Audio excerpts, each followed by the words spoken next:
All right, what's happening, ladies and gentlemen? This is Dwayne Morgan, one half of that dynamic duo of Tony and Dwayne Morgan, now Diamond Presidents with Ardyss International. Yes, ladies and gentlemen, we also take our own advice from these videos, and therefore we have been able to make progress in the rank system and move up to the rank of Diamond. So, you always take advice from those who are doing what you want to do. So with that said, we're going to talk about placement today. In our mailbag at the ardysscoach@gmail.com, we've been getting a lot of questions about placement strategies. So first, I'd like to give a disclaimer that you're in business for yourself, and I may not be directly affected by your placements. So again, before you make a final decision, make sure that you are communicating with your sponsor or upline person who may be affected by how you place people in your business. So with that said, what I'm going to talk about is some strategies that we use when building our business. Now, you need to keep in mind that everything is based on the 40% rule, and there's two different strategies in regards to placement. You can look at building wide, because Ardyss allows you to build as wide as you want to, or you can look at building with depth.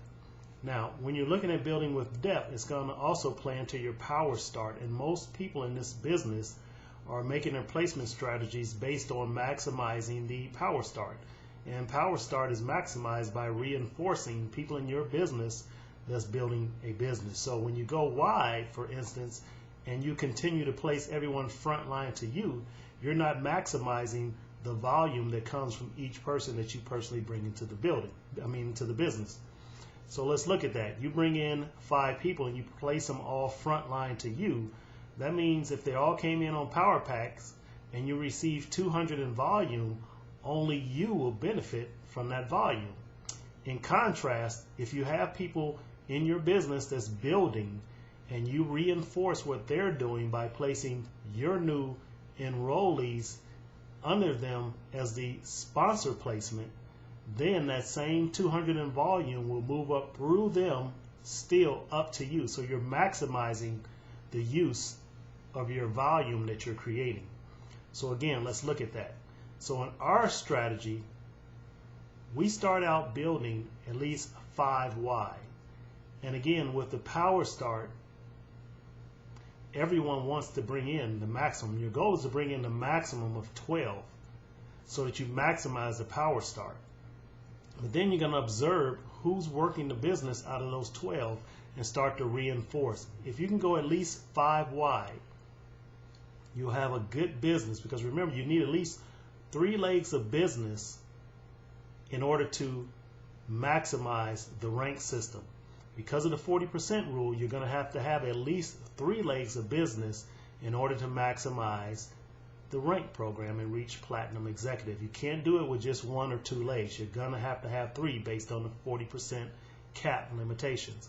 So 3 is the minimum, 5 is the best case scenario, but 4 can definitely get the job done. Why 4? Because 3 gets you there, but 4 is reinforcing, and then from there on you can add as many wide as you want based on whatever your strategy.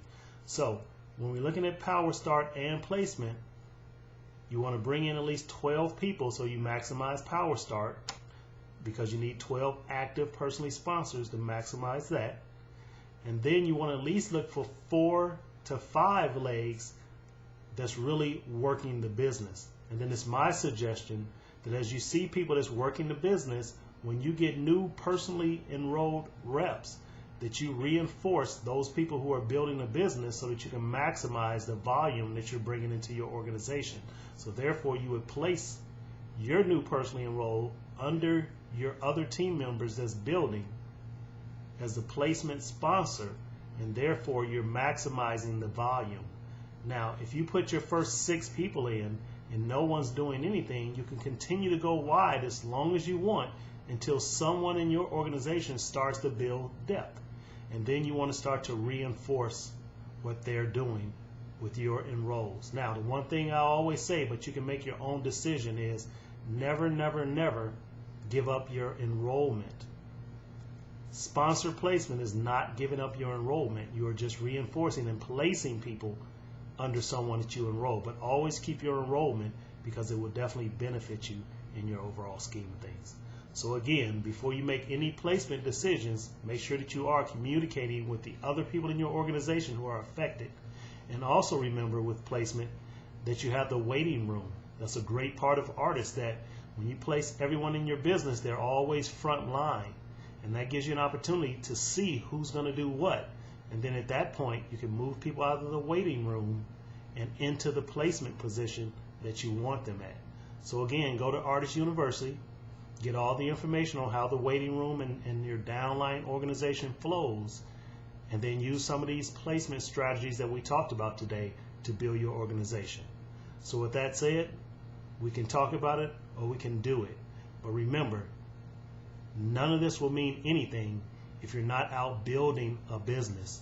You can't do Ardyss by yourself.